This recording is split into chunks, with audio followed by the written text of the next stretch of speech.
기도하겠습니다. 기도하겠습니다. 하나님, 주께서 이 시간 우리와 함께 하여 주시고 우리 마음을 열어주시고 일상적으로 그리스도를 알릴 수 있는 그런 우리의 마음과 생각이 되도록 인도하여 주옵소서.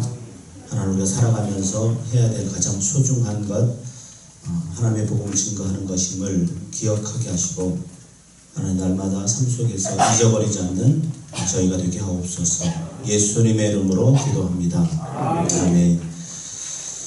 일상적으로 예수 그리스도를 전하는 방법, 쉽게 말하면 삶의 모든 순간에 예수님을 증거해라, 이 말이거든요.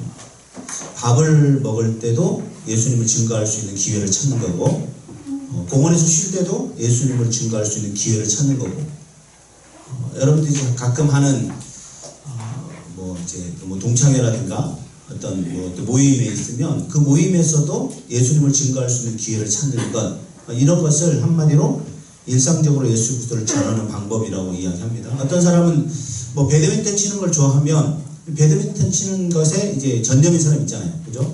옷을 갖추고 신발도 갖추고 아주 멋있게 준비를 다 해서 운동을 합니다. 근데 가서 운동하는 것을 끝나버린다면 믿지 않는 사람과 다를 것이 없는 거죠. 그럼 믿는 우리는 뭐가 달라야 됩니까? 그곳에서 운동을 하면서 호시탐탐 누구에게 말을 걸 것인가? 어떤 말을? 내가 전하는, 내가 알고 있는, 내가 믿는 예수님을 증거할 수 있는 기회를 찾는 거예요. 그것이 일상적으로 그리스도를 전하는 방법, 이것이 이제 가장 기본적인 것이고, 이것만 되면 여러분들은 전도인으로 살아갈 수가 있는 것입니다. 그래서 이 99페이지 보면 사례연구 이렇게 얘기하잖아요. 전도훈련에 참석하고 있는 선이 훈련 끝나갈 무렵 간증시간에 저는 이웃의 집집마다 전도할 시간이 충분히 없기 때문에 예수 그리스도의 증인이 될 수 없을 것 같습니다. 요즘은 이 말이 더 맞죠? 여러분 옆집에 있는 사람 누가 어떻게 전도하겠습니까? 옆집 사람과 교류하지 않잖아요. 앞뒤 사람 누구와도 교류하지 않고 혼자만의 삶을 살아가는 것이 요새 시대인데, 당연히 옆집에 있는 사람과 전도할 수 없죠. 그러면 어떻게 해야 됩니까? 전도할 수 있는 상황을 만들어야 되는 거죠. 저희 집 같은 경우는 저희 옆집에 마침 교회를 다니더라고요. 명성교회. 안 다녔으면 참 좋았을 텐데 다니고 있으니까 어쩔 수 없잖아요. 그죠? 그러면 이제 명성교회 다니고 있지만 제가 전혀 모르는데 그 집에 배를 눌러가지고 인사하고 교제 나누고 이럴 수 없잖아요. 그럼 어떻게 합니까? 밖에서 그 집에 이제 7살짜리 딸이 있어요. 3살짜리 아들이 있고, 딸이 가끔 줄넘기하러 밖으로 나와요. 그럼 걔와 그 여자애와 말을 하다 보면 자연스럽게 엄마랑도 대화할 수 있게 되고, 그러면 신앙생활을 제대로 하고 있는지 안 하는지 체크할 수 있잖아요. 그죠? 그러니까 그런 식으로 항상 어떤 상황에서든 우리의 초점은 뭐다? 예수 그리스도를 전하는 것. 이것이 돼야 되는 거죠. 그래서 일상적인 전도를 하는 데 있어서 필요한 두 가지 행동들이 있어요. 첫 번째는 자연스러운 기회를 이용하는 거예요. 자연스러운 기회. 예를 들면 식사를 하는 곳, 오늘 첫 번째 사례 연구에서는 회사 식당에서 식사를 하고 있는 이 박 집사에 대한 이야기죠.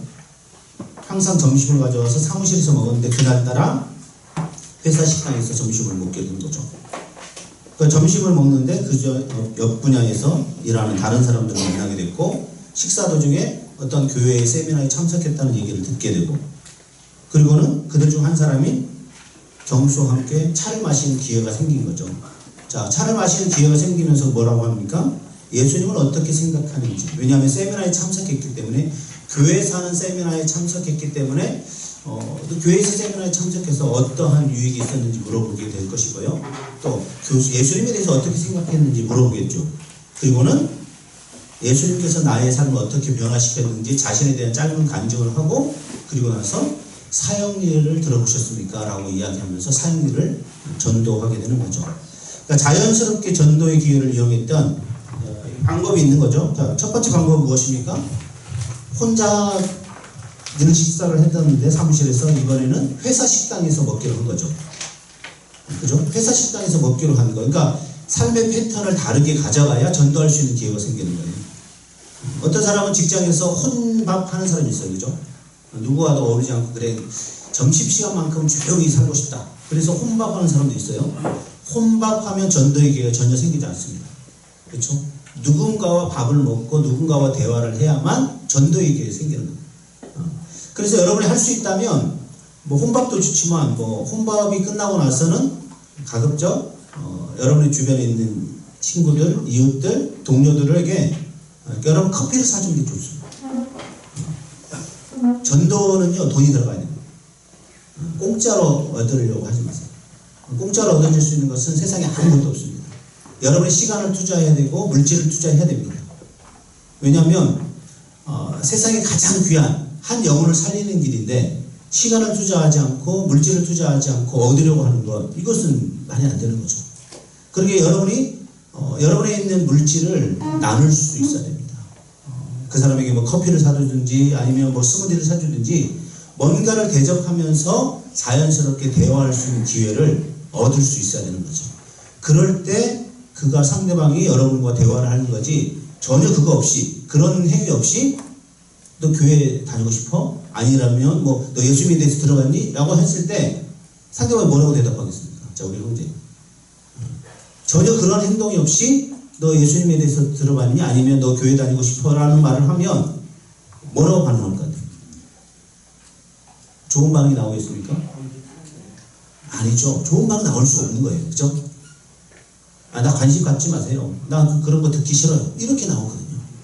근데 여러분이 시간을 투자하고 물질을 투자하면 그것을 먹으면, 그죠? 자연스럽게 반응이 좋아질 수밖에 없는 거죠.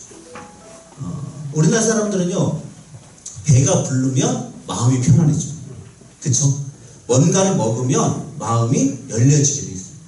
그렇게 전도할 때 있어서 가장 중요한 것은요, 여러분의 시간과 물질을 사용해야 됩니다. 시간과 물질을 아끼면 전도는 할 수 없습니다. 그리고 자 보십시다. 두 번째, 우리가 일상적인 전도를 하기 위해서 자연스러운 기회나 장소, 자, 어떤 곳이 있을까요? 사람마다 다 다르겠죠. 여러분이 직장인이면 직장에서, 그리고 직장을 다니지 않고 집에 있다면 집에 있는 주부로서 여러분이 자연스럽게 전도를 하기 위해 필요한 기회, 장소, 다 사람마다 다를 수 있어요. 운동 좋아하는 사람은 운동하면서 자연스럽게 전도할 수 있는 기회를 찾는 거고, 뭐 게임을 좋아한다, 그러면 게임하면서 자연스럽게 전도할 수 있는 기회를 찾는 거고, 항상 여러분이 하지 않는 것을 통해서 전도하는 기회를 찾을 수가 없는 것이고, 여러분이 가장 잘하는 것을 통해서 전도하는 기회를 찾는 거예요. 거기에서 중요한 거죠. 자, 그래서 자, 두 번째 100페이지, 전도의 기회를 찾을 수 있도록 여러분의 활동들을 계획하는 것이 필요합니다. 자, 사례연구, 자, 한번 같이 읽어봅시다. 사례연구 54는 회사 전산부에서 일하는 평범한 직장인이다.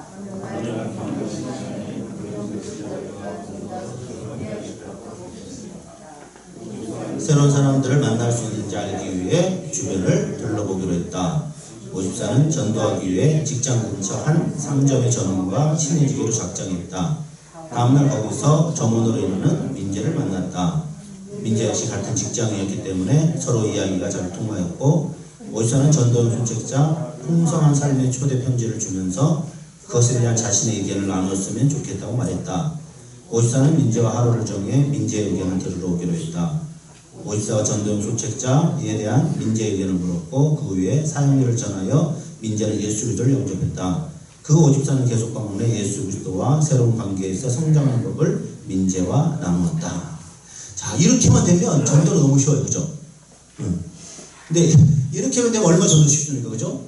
가서 대화했는데 같이 이야기하고, 그 다음에 책자를 주니까 책자도 읽어오고, 그 책자에 대해서 서로 이야기하면서 사형리를 전하고 예수 그리스도를 설명하고, 이거는요 좋은 전도의 샘플이에요.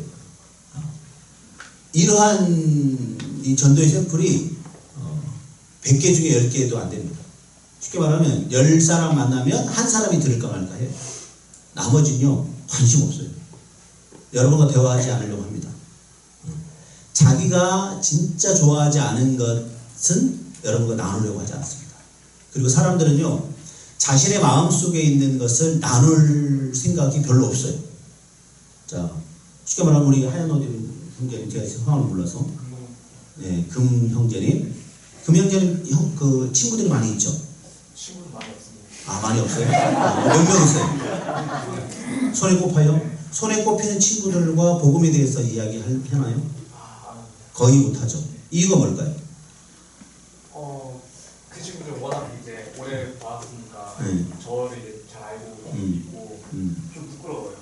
복음을 전하는 것이 부끄러운 건가요? 아니면? 그렇게 말하면 아니 솔직하게 네, 좀 우리 금형제님이 교회 다니는 건 알죠? 그 친구들이. 네. 신앙생활하는 거 다 알고 있죠. 네. 자, 내가 신앙생활하고 있고 교회 다니고 있는 것을 다 알면서도 불구하고 왜 우리는 복음을 전하지 못하고 있을까요? 여기에 이제 의문점을 가져야 되는 거예요. 분명히 금형제 친구들 뭐 몇 명 안 되고 손에 꼽히지만 최소한 10손가락 안에 꼽히겠지만 그 10손가락 안에 꼽히는 형제 친구들이 전부 다 교회 다니고 신앙생활하고 있지 않잖아요. 그렇죠? 물론 한두 명 뭐 대화를 안 해봤겠지만 한두 명은 뭐 금형제도 모르게 다닐 수도 있지만 어쨌거나 대부분이 안 다니는 사람들이 대부분이죠. 자, 그러면 왜 그들에게 우리가 복음을 전하지 못하고 있을까? 자, 첫 번째, 삶의 모범이 되지 못하기 때문에 이렇게 생각할 수 있겠죠. 두 번째, 그들이 복음을 내가 전하면 그들과 관계가 멀어진다고 생각하기 때문에 그렇죠. 두 번째. 세 번째, 관심이 없을 거라는 내 선입견이 있기 때문에. 자, 이 세 가지 중에 하나가 들어가겠죠. 자, 그러면 금형제는 이 세 가지 중에 어떤 것이 금형제의 마음을 붙잡고 있는 것 같아요? 멀어질 것 같아요. 멀어질 것 같아서. 내가 복음을 전하면 그러지 않아도 몇 명 없는 친구인데 이들까지 다 멀어지면 나는 혼자 외톨이가 될까봐 이 두려움에. 그렇죠? 그럼에도 불구하고 복음을 전해야 되는 것이 우리의 사명이거든요. 왜냐하면 사람들이 생각하고 있는 대부분의 생각들, 걱정들, 염려들 90%는 일어나지 않아요. 무슨 말이냐면 내가 생각하는 것의 90%는요 일어나지 않고 내 머릿속에만 일어나는 것들이에요. 실질적으로 기도하면서 다가갔을 때 내 생각과 전혀 다른 반응을 하는 사람들이 많이 있다니까. 그래서 우리는 하나님이 예비된 심령들을 만나는 게 중요한 거예요. 자, 그런데 하나님이 예비된 심령인지 아닌지는 어떻게 알아요? 가만히 있으면 나에게 찾아와서 내가 예수님 믿고 싶어? 내가 복음에 대해서 듣고 싶어? 이렇게 하나요? 아니죠. 우리가 입을 열어서 이야기를 해야 돼요. 그럴 때 하나님의 예비된 심령들이 나타날 수가 있는 거죠. 근데 여기에서 우리가 어려운 게 금형제 금방 얘기한 것처럼 내가 복음에 대해서 예수님에 대해서 기독교에 대해서 소개하면 친구가 멀어질까라는 염려, 두려움이 있는 거죠. 그런데요, 인생은 결국 독고다입니다. 결국 혼자예요. 하나님과 나와의 이 관계 속에서 인생이 살아가는 거지 다른 사람들과 어울려 살아가는 것이 인생이 아닌 거예요. 결혼했지만 결혼한 부부지만 부인과 남편의 마음이 늘 일치돼서 아름다운 결혼 생활하는 부부가 몇이나 될까요?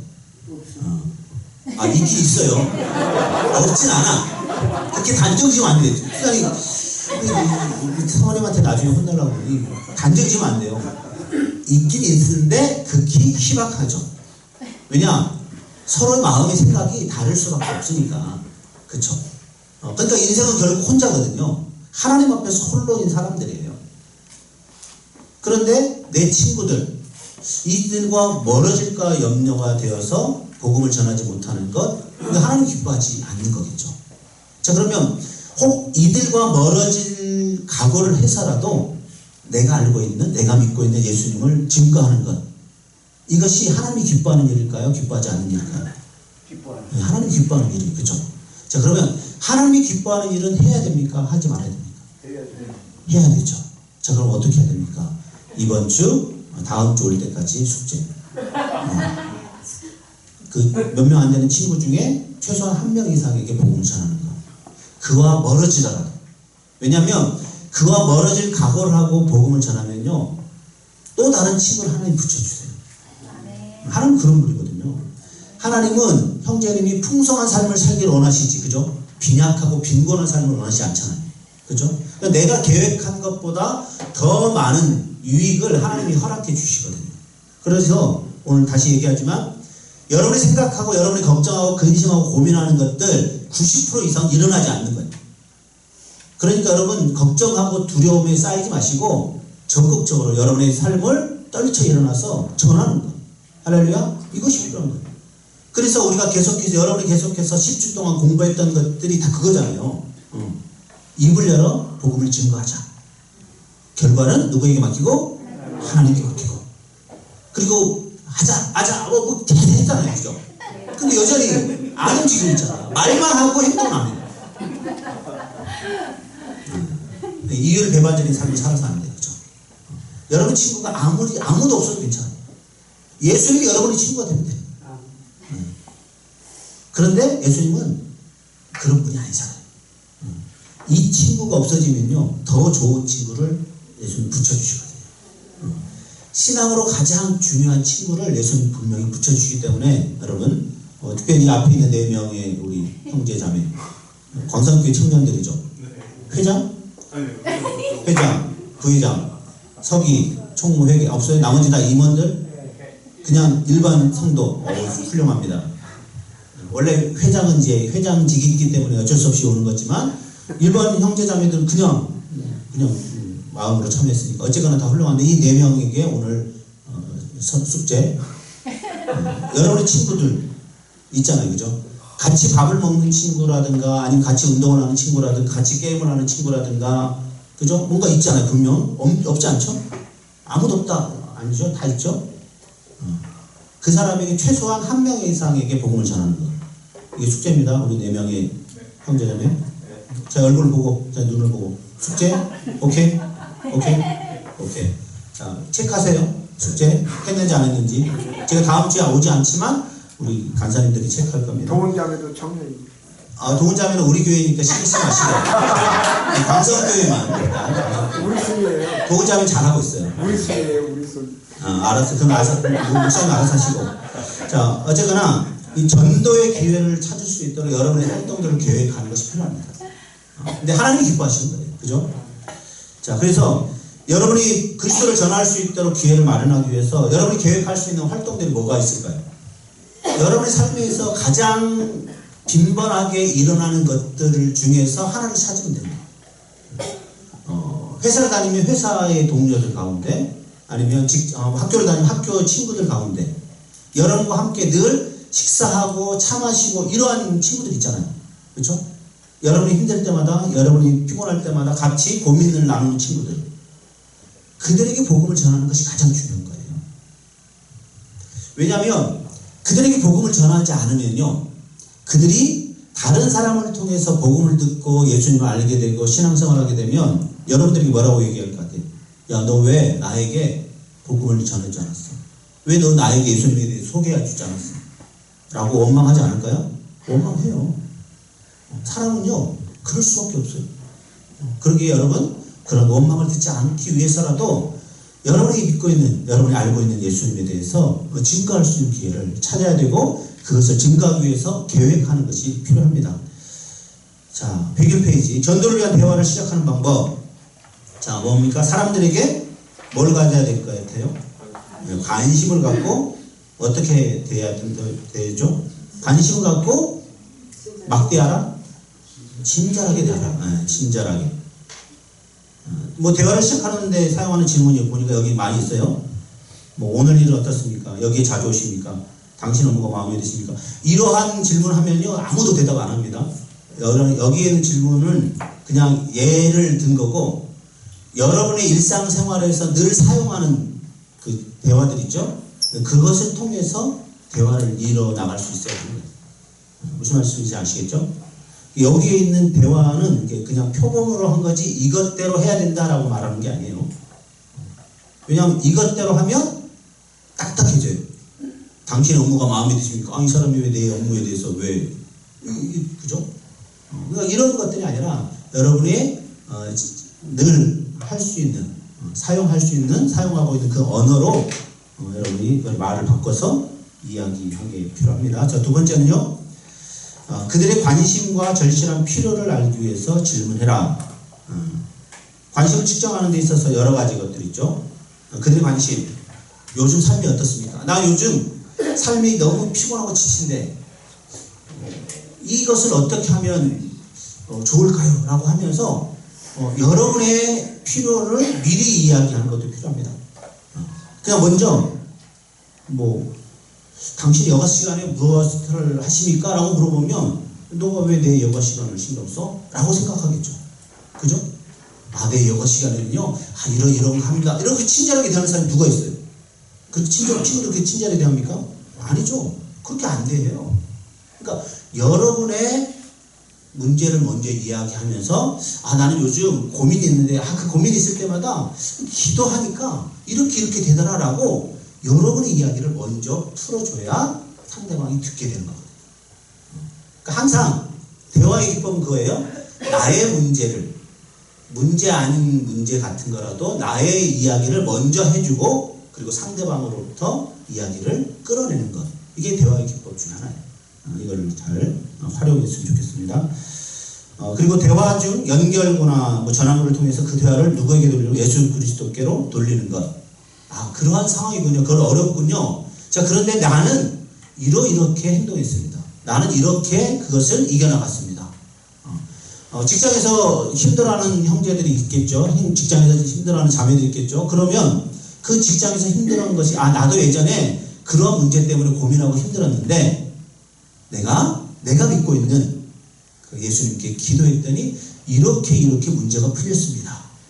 이렇게 여러분이 미리 이미 겪었던 경험했던 것들을 이야기해 주는 게 필요한 거죠. 그러면서 자연스럽게 요즘 삶이 어떻습니까? 라고 물어볼 수도 있는 거겠죠. 그래서 사람들의 필요에 맞춰서 전하는 게 필요합니다. 사람들의 필요에 맞춰서. 그 사람들이 무엇을 원하는가. 그러니까 여러분 전도하는 게요 쉽지 않아요. 왜냐하면 상대방이 무엇을 좋아하는가 그것을 파악해야 되잖아요. 그죠? 상대방이 무엇을 싫어하는가 파악해야 돼요. 상대방이 무엇을 원하는가 파악해야 되거든요. 그러니까 전도가요 그냥 일어나서 나가서 탁 전하는 거 이게 아니에요. 특별히 이 일상적으로 그리스도를 전하는 방법은요 상대방이 누구에게 복음을 전할 것인가 미리 타겟을 삼고 그리고 그 타겟에 대해서 연구를 해야 돼요. 이 사람이 무엇을 좋아하고 무엇을 싫어하고 이런 것을 연구를 하고 나서 그 사람이 좋아하고 원하는 것을 자연스럽게 여러분도 하면서 그의 흥미를 끌고 주의를 끌고 그리고 나서 자연스럽게 복음을 전하는 접촉점을 마련하는 것. 할렐루야? 이게 필요한 거예요. 우리가 나가서 밖에 있는 사람들에게 여러분 이제 복음을 전할 때 그렇게 하잖아요. 공원이라든가 길거리에 앉아있는 사람에게 나가서 혹시 삶에 대해 들어보셨습니까? 미친놈처럼 쳐다보는 사람이 많아요. 나도 모르는데 너 나 알아? 속으로 그러겠죠. 아무도 모르는데. 근데 그럴 때도 그냥 이야기하는 것이 아니라 그죠? 복음을 전하기 위해서 이야기를 하는 거죠. 옆에 앉아서 쭈삣쭈삣 하다가 뭔가를 하다가 하면서 자연스럽게 대화를 할 수 있는 말을 걸 수 있는 그거를 찾아야 되거든요. 보통 사람들이 말을 걸 때 가장 좋은 것은요 여러분이 할 수 있으면 강아지를 끌고 다니면 제일 좋아요. 강아지를 끌고 다니는 사람은요 그나마 마음들이 많이 열려 있어요. 그래서 강아지한테 오고 예쁘다 아니면 애기를 보면서 오고 예쁘다 귀엽다 이러면서 자연스럽게 말할 수 있는 전환점을 찾는 거예요. 그러면서 복음을 전하는 거 이게 필요하거든요. 그래서 여러분이 복음을 전하기 위한 어떤 행동을 미리 계획하고 준비하는 것 이것이 필요합니다. 자, 다섯 번째 사람들에게 예수 그리스도를 영접할 수 있는 기회를 주고 결심의 지점으로 그를 인도하는 것. 자, 이것은 이제 사형리를 통해서 이제 복음을 전할 때 사용하는 거죠. 자, 보십시다. 102페이지 3번. 큰 3번. 전도할 기회를 얻기 위해서는 특별히 전도지를 사용하는 것도 필요하다고 이야기합니다. 당신이 주고 싶은 몇 장의 전도지. 전도지가 수없이 많이 있습니다. 오늘날. 그 중에 여러 가지 여러분들이 그 중에 하나 골라가지고 그것에 대해서 주면서 특별히 건강에 대한 사람들의 관심이 많으니까 이 건강에 대한 전도지도 있어요. 수지침 같은 거를 놓을 수 있는 그런 전도지들도 있고요. 인생의 고민과 문제를 이제 해결하기 위한 그런 것들도 전도지를 통해서 할 수 있고 하여튼 여러 가지 상황을 통해서 이야기하는데 그러니까 이거는 이제 기본적인 거니까 우리가 이제 하는 거죠. 그 사람의 의견을 묻고 그 의견을 듣기 위해서 구체적으로 시간과 장소를 정해. 그러니까 만남 약속을 하는 거죠. 만남 약속은 48시간 이내에 다시 하는 게 필요합니다. 사람들의 관심은요, 48시간이 넘어가면 생각하지 않습니다. 다음 주 이 시간에 만납시다. 다음 주 이 시간까지 그 사람이 어떻게 될지 알아요. 이 세상을 떠날지, 그죠? 이사 갈지 몰라요. 다음 주 이 시간은 무의미한 시간이에요. 내일 아니면 내일 모레 이 시간, 뭐 이게 제일 중요합니다. 48시간 넘지 않고. 그래서 네 가지 추적 질문을 하는 거죠. 전도지는 어땠습니까? 당신에게 의미가 있었습니까? 예수 그리스도를 개인적으로 만나는 놀라운 발견하셨습니까? 그를 만나고 싶습니까? 자, 그러면서 이 밑에 전도지 사용법에 대해서 이게 나왔습니다. 여러분 이거 한번 읽어보시고요. 꼭 이렇게 해야 된다 이건 아닙니다. 이거는 구체적인 예를 든 거예요. 대표적인 예. 근데 여러분의 각자의 상황이 다 달라요. 그죠? 삶의 형태가 여러분 다 다르기 때문에 여러분의 삶의 형태를 맞춰서 이것들을 보면서 나는 내 삶에서 지금 가장 많이 일어나는 빈도가 이거니까 이렇게 해야 되겠다라고 서로 계획하는 게 필요합니다. 각자가 다 다르기 때문에. 자, 그래서 이 네 번째, 함께 할 수 있는 시간을 생각하는 게 필요합니다. 당신이 어떤 사람과 함께 보내는 시간의 양은 당신이 함께 할 수 있는 전도 방식에 영향을 끼칠 것이다. 유용한 시간의 양은 말로 하는 전도와 생활 속의 전도가 관계가 있다. 말로 하는 전도가 95%지만 생활 속의 전도는 1년 동안의 95%. 다시 말하면 사람에게 깊은 영향력을 끼치기 위해서는요, 생활 속의 전도가 필요합니다. 말로 하는 전도는 금방 쉽게 잊어버릴 수밖에 없어요. 그래서 제가 저희 가정에서 했던 이 전도 사례예요. 저희 가정에서 저희 자녀들이 어릴 때 했던 것들입니다. 이거는 이제 소그룹 모임, 순모임은 이제 중보기도 모임, 광성한국학교 여기 교사가, 저희 사모가 여기 학교 교사예요. 교사라서 매주 화요일 날 이런 교사기도회도 하고 묵상 나눔도 하고 뭐 이렇게 했던 것들이 있어요. 특별히 시험 찬양대 성가대로도 몇 년 동안 봉사했어요. 그때 제가 이제 다른 교회 부목사로 있을 때 여기 교회에서 몇 년 동안 섬겼는데 그때 함께 나누고 속으로 성경 공부도 하고 마더와이즈도 하고 하면서 그렇게 했던 그런 지체들이 있어요. 같이. 그래서 그런 일들을 했고요. 특별히 우리 자녀 친구들에게 생일 파티, 우리 자녀들이 어렸을 때 생일 파티를 집에서 했어요. 생일 파티 하면 어린이집 친구들을 다 초대하는 거예요. 한 반에 있는 어린이집 친구들 한 20명을 다 집으로 초대해서 제가 이제 교회 있는 공부차를 끌고 와서 다 집에 내려와서 집에서 음식을 함께 나누고 먹고 마시고 할 때 누가 따라오겠어요? 어린애들이 따라오면 엄마들이 따라오는 거죠. 그러니까 엄마들에게 복음을 전하는 거예요, 우리는. 어린애들은 먹고 마시고 놀고 하게 하고 그 옆에 있는 엄마들에게 전하고 또 특별히 이 성탄절에는 이렇게 복음 전도할 수 있는 과일하고 여러 가지 것들 이제 복음을 전할 수 있는 말씀을 전해서 친구들에게 다 나눠주는 거예요. 이렇게 예수님의 성탄을 축하하며 함께 기쁨을 나눕니다. 이것은 애들이 어릴 때 우리가 많이 사용했던 거예요. 지금 애들이 커서 이렇게 못하고 이제 또 다른 방법으로 하고 있는데, 자, 그래서 우리 친구들에게 생일 파티 전도도 했고요. 저희 집을 열어서 생일 파티를 해주는 거예요. 그러면서 복음을 전하는 거죠. 게임도 하고 노래도 부르고 막 하루 온종일 저희 집을 난장판으로 만드는 이런. 자, 여기에 있는 애들이 지금은 다 커서 지금 22, 3이 다 됐어요. 이들 중에 교회 다니고 신앙생활하는 친구들도 있고 여전히 다니지 않고 있는 친구들도 있지만 어쨌거나 복음에 대해서 다 들었잖아요. 그러면 언젠간 이 열매가 분명히 맺혀질 때가 오는 거죠. 그러니까 우리가 그것을 위해서 계속해서 기도하는 거예요. 그러니까 이 친구들 중에 엄마들 중에 믿지 않는 친구들이지만 우리가 무엇을 하는지 누군지 정확히 알고 있기 때문에 복음을 전하는 것이 아주 필요한 거죠.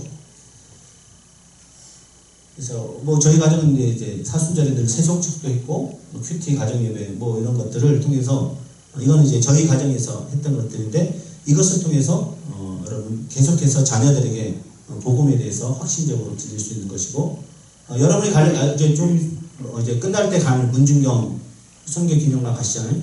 저희 가족은 미리 갔다 왔어요. 몇 년 전에. 어릴 때 가서 한 2번 정도 가서 다 보고 듣고 기도하고 이런 것들 했고 CC본부에서 함께 기도했던 것들을 우리 가족은 이제 오산 남자 기쁨 교회로 가족 단기 선교로 간 거죠. 그러니까 여름 휴가를 이게 선교처럼 간 거예요. 여름 휴가를 가서 그곳에서 애들 모아놓고 찬양 가르쳐주고 복음을 전하고 그들에게 음식 제공하고 그렇게 일주일 하고 이제 저희들은 왔거든요. 이런 것들 이렇게 필요합니다. 그러니까 여러분이 각자 할 수 있는 것들 중에서 어떻게 하면 복음을 전할 것인가 이거를 계획하는 게 필요합니다. 여름 방학에 그냥 뭐 휴가로 그냥 놀러 가는 거 필요하죠. 놀러 가서 어떻게 복음을 전할 것인가 이런 것도 한번 계획해 보시는 게 필요합니다. 여러분 놀러 가는 건 늘 놀러 가는 것만 했잖아요, 그죠? 놀러 가면서 복음을 전할 것이다 생각 안 했잖아요. 근데 놀러 가면서 어떻게 복음을 전할 것인가 이것도 하나님이 기뻐하신 거예요. 좋아요. 하면 의미가 있습니다. 특별히 이제 못 사는 나라로 여러분이 그 가족 여행을 가면 복음을 전하기 훨씬 쉬워집니다. 왜냐하면 그곳에서는요 선교사들이 누군가의 물질적인 도움과 물질적인 후원을 기다리고 있잖아요. 그러니까 그곳에서 복음을 전하는 거 진짜 필요합니다. 그래서 2차 가족 단기 선교도 갔고요. 이거는 이제 장시대 신학과 학생들하고 같이 갔는데 장시대 신학과 학생들이 그냥 자기들끼리 놀러는 갔는데 우리 가정과 함께 단기 선교처럼 이렇게 간 거예요. 가서 그들에게 캄보디아에 있는 아이들에게 복음을 전하고 그들에게 게임과 뭐 여러 가지 것들을 통해서 말씀을 증거하고 그래서 이러한 모든 일을 여러분이 할 수 있는 거예요. 돈으로 하는 것이 아니라 하나님이 계획하면 할 수 있는 시간과 여건들을 허락해 주시거든요. 특별히 뭐 광산학교대학교 얘기는 이제 저희 이게 사모가 만든 거 제가 만든 게 아니라 그래서 이제 본인 위주로 많이 써서 광산학교대학교 기도회 지금도 해요. 화요일마다 지금 기도회 한 지 한 13년 됐어요.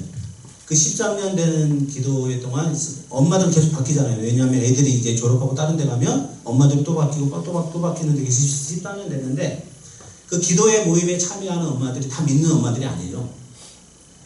한두 명이 믿고 나머지 거의 안 믿어요.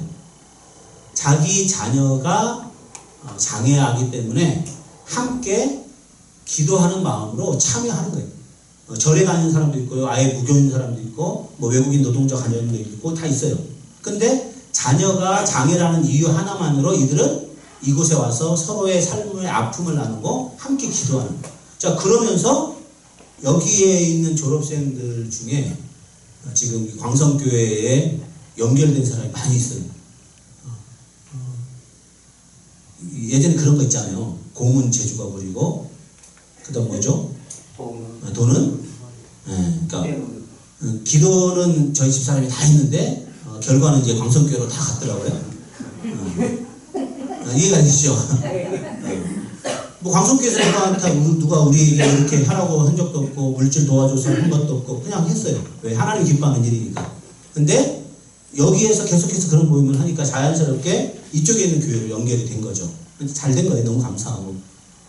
뭐 저희 교회는 여력이 안 돼서 이렇게 장애인들이 많이 오면 아직은 이렇게 힘듭니다. 자, 어쨌거나 자, 이런 일들을 계속해서 이게 했고 이제 하늘빛 어머니 기도회가 지금 13년째 되는데 올해도 기도 모임을 하고 있고 그 기도 모임에서도 계속적으로 복음을 전하고 또 세정식도 하고 그 일을 계속해요. 지금도 이제 어머니 기도회 모임이 이제 격주 화요일마다 모이는데 격주 화요일날 모일 때 어머니들이 참여가 대여섯 명, 뭐 많을 때는 한 8명까지 참여한다고 해요. 근데 믿는 사람은 딱 한 명 있어요. 나머지는 아무도 안 믿어요. 근데 참여해요. 기도회는 목록으로 자기 자녀를 위해서 기도하기 위해서.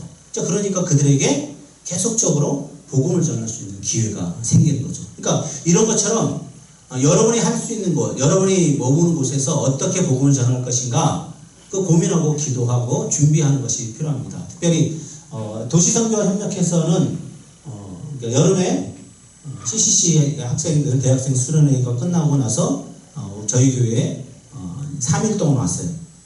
월화수 3일 오면 그 주변에 있는 학생들에게, 이웃들에게, 어린아이들에게, 초등학생, 중학생에게 복음을 전하는 거예요. 복음을 전하고 그들을 집으로, 교회로 초청해가지고 게임도 하고 뭐 이렇게 뭔가 선물을 나눠주고 저기 플러스 마이너스 물음표 이게 사형일의 축소판이거든요. 사형의 축소판 저걸 가지고 복음을 전하기도 하고. 그래서 작년에만 해도 한 200여 명의 아이들이 저희 교회에 왔다 가서 갖고 한 140여 명 정도가 복음을 들었어요. 그러면 이제 그들 중에 누군가가 남아있어야 되잖아요. 근데 한 명도 안 남았어요. 다 왔다만 갔어요. 그래도 복음을 들었잖아요.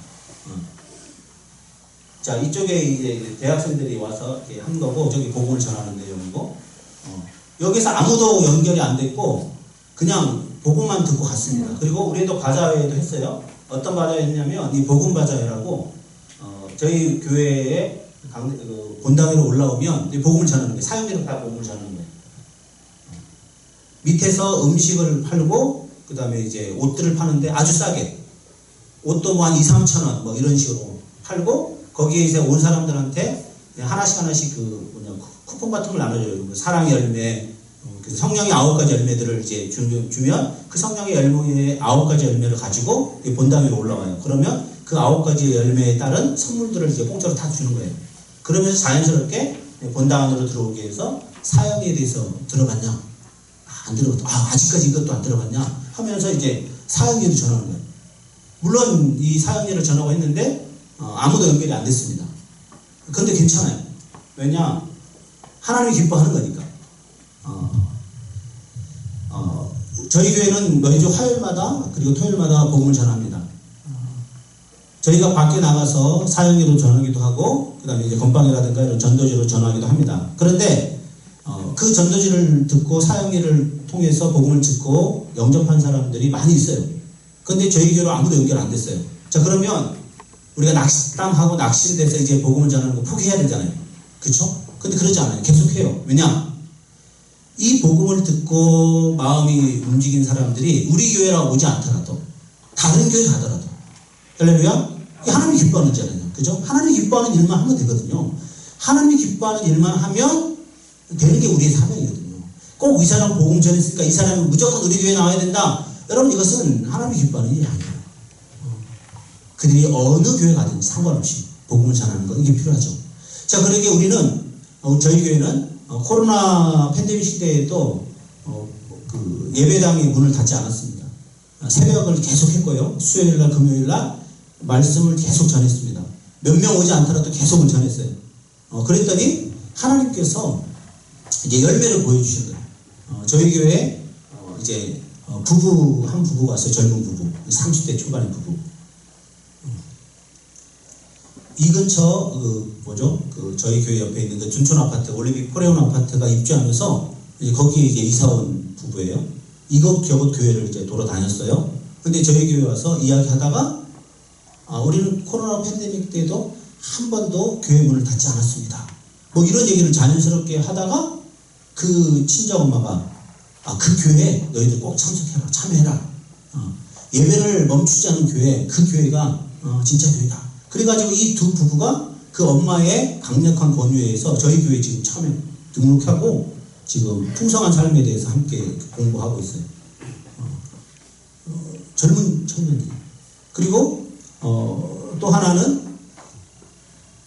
헬스클럽 관장님이 얼마 전에 저희 교회에 등록을 했어요. 그때가 언제냐면 고난주간인데 오후 2시 예배에 왔더라고요. 그래서 오후 2시는 저희는 이제 교리교육을 하거든요. 교육 찬송하고 교리교육을 하는데, 교리교육을 끝나고 가면서 이제 이야기하더라고요. 새벽 예배가 언제냐? 우리는 새벽 예배 5시에 합니다. 했더니, 그럼 자기가 와도 되냐? 괜찮다.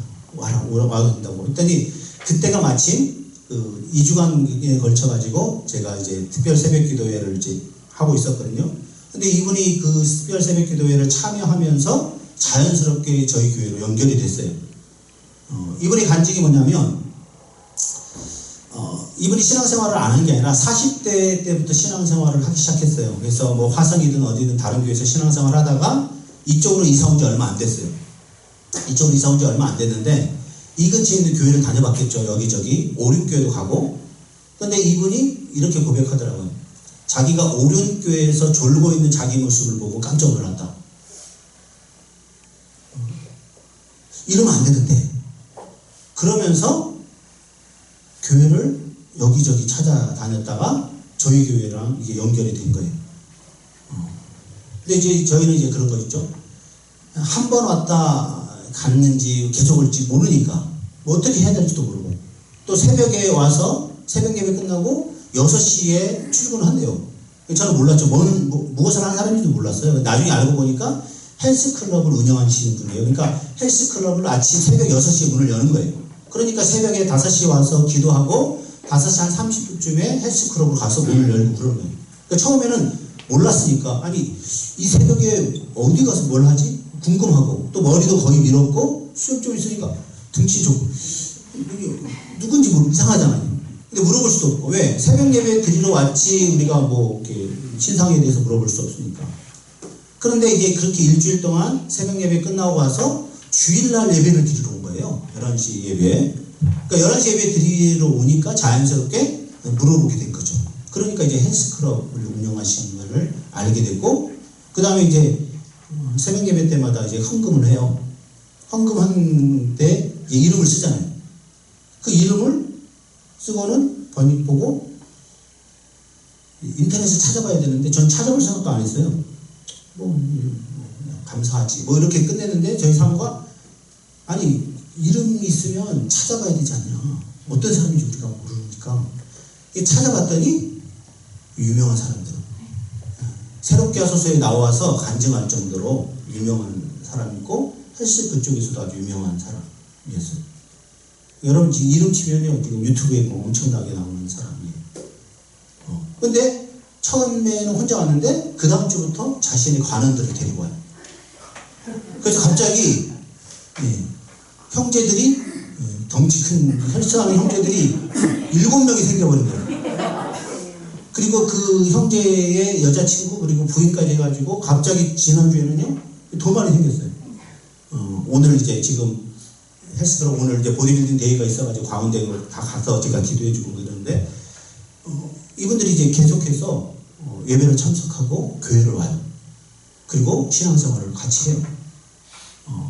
제가 이제 강대상에서 보면 찬송가를 따라 부르는 사람도 있고 그냥 입 다물고 있는 사람도 있어요. 찬송가를 따라 부르는 사람은 어딘가 교회를 다녔던 사람이고 입 다물고 있는 사람은 그냥 이 관원이니까 관장이 가자 그래서 이제 따라온 사람들이에요. 어쨌거나 이 1시간 동안 예배 시간에 앉아 있어서 찬송 듣고 말씀 듣고 있어요. 제가 전도했나요? 아무도 전도 안 했잖아요, 이 사람들. 우리는 나가서 복음의 씨 한번 뿌렸어요. 근데 하나님은 다른 사람을 보내주시는, 할렐루야? 이게 복음의 위대함이거든요. 우리는 씨앗만 뿌리면 하나님은 이 교회에 필요한 사람들을 붙여주시는 거예요. 하나님이 필요한 사람이 어떤 사람이 우리는 모르잖아요, 그죠? 이들이 우리가 계속해서 기도할 때 그렇게 기도했거든요. 저희는 이제 교회가 이제 좀 자그마한 교회고 아픔이 있었던 교회이기 때문에 교회가 몇 번이나 막 나눠졌던 교회예요. 막 떠나서 그래서 나이 든 사람밖에 없고 젊은 사람 거의 없고 형제들 거의 없고 뭐 이런 교회. 그래서 우리가 기도할 때마다 형제들을 보내달라고, 남자들 좀 보내달라고, 젊은 사람들 보내달라고 우리가 기도했거든요. 근데 기도하면서도 우리 마음 한편으로는 우리 교회 누가 오겠어? 내가 나라도 큰 교회 다니지, 이런 마음이 생기지 않겠어요? 그죠? 그런 마음이 생길 수 있잖아요. 그런 마음이 생길 때마다 우리가 꾹꾹 누르고 꾹꾹 누르고 그래서 이제 계속해서 기도했는데 전혀 예상하지 않게 하나님이 젊은 남자들, 그것도 보디빌더 하는 등치도 좋은 건강한, 육체적으로 건강한, 이제 영적으로 건강한 하면 되잖아요, 그죠? 그런 사람들을 7명씩 보내줘요. 그러니까 몇 개월 안 됐는데 이 두 젊은 부부와 그 다음에 형제들 7명 해가지고 갑자기 한 10명 이상이 교회에 가고 생겨버립니다. 할렐루야? 내가 했어요? 아니에요. 우리는 그냥 기도만 하고 전도하고 그냥 하나님이 기뻐하는 일을 하고 계속 그 일만 한 거예요. 그러니까 하나님이 채워주십니다. 여러분, 그러기에 여러분이 전도하는 것에 대해서 부담 갖지 마시고 두려워하지 마시고 내가 전도했는데 이 사람이 안 오면 슬퍼하지 마시고 이 사람이 아니면 다른 사람 하나님이 보내주신 거예요. 할렐루야? 그래서 하나님이 채워주시는 방법이 얼마나 신명박측한지 몰라요. 제가 그분의 그 유튜브 채널에 구독해서 이제 들어가서 보는데 그분이 이제 그 매일 아침마다 뭔가를 올리고 또 이제 신앙적인 이야기도 하고 육체적인 이야기도 해요. 그런데 그들이 이제 채팅창을 제가 가끔 이렇게 보게 됐어요. 딱 봤더니 어떤 사람이 좋은 교회를 소개시켜 주셔서 감사합니다. 이렇게 이제 답글을 남기고 저도 조만간 그 교회 가겠습니다. 이렇게 썼더라고요. 저는 아직 몰라요. 누가 아직 안 왔기 때문에. 근데 이게 내가 한 게 아니잖아요. 그죠? 내가 채팅창에 올라와서 저는 이제 둔천교회 담임 목사인데 우리 교회 오세요. 이렇게 한 것도 없고. 아무것도 안 했지만 기도하고 하나님이 기뻐하는 일을 하니까 하나님께서 사람들을 보내주더라. 할렐루야. 그러기에 여러분이 하는 일이 별거 아닌 것 같고 이게 열매가 없는 것 같지만 여러분 슬퍼하지 마시고 여러분이 하는 이 자그마한 일이 세계를 바꾸는 일이고 사람의 영혼을 바꾸는 일이고 또 여러분이 하는 일을 하나님이 기뻐하셔서 분명히 아름다운 열매로 맺어지게 해줄 줄 믿습니다. 제가 기도하겠습니다. 하나님 아버지 감사합니다. 일상적으로 예수 그리스도를 증거하는 방법, 하나님 아버지 삶의 현장 속에서 어떠하든지 우리가 복음을 증거하는 사람으로 예수 그리스도를 증거하는 사람으로 살아갈 수 있도록 도와주시고 특별히 우리 주변에 있는 많은 이웃들에게 복음을 전하는 입술 귀한 발걸음 되게 하여 주옵소서. 예수님의 이름으로 기도합니다. 아멘.